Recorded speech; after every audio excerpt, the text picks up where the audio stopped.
చేతులు కడుక్కొని రమ్మని చెబుతుంది.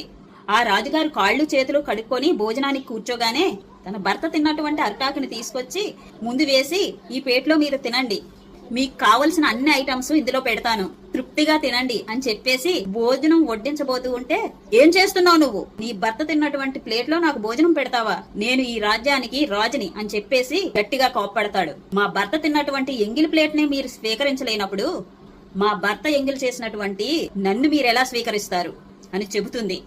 ఆ మాటలు విన్నటువంటి రాజుగారు తన తప్పును తెలుసుకొని జ్ఞానోదయం అయ్యి ఆ స్త్రీ కాళ్ళ మీద పడి, ఇప్పటి నుండి కూడా పరస్త్రీని తన తల్లిగా భావించి చూస్తానని చెప్పేసి తన పాదాల సాక్షిగా ప్రమాణం చేసి వెళ్లిపోతాడు. బాగా గుర్తుపెట్టుకోండి, పరాయి మగవాడి భార్యను మీరు కోరుకుంటున్నారు అంటే ఒకరు తిని కక్కిన విస్తరులో మళ్లీ మీరు తింటున్నారనే అర్థం. కాబట్టి ఈ సమాజంలో చాలా మందికి ఈ రాజుగారికి అయినట్టు జ్ఞానోదయం అయితే సొసైటీ చాలా బాగుపడుతుంది. ఈ విషయం మీద మీ అభిప్రాయాన్ని కామెంట్ సెక్షన్ లో తెలియజేయండి.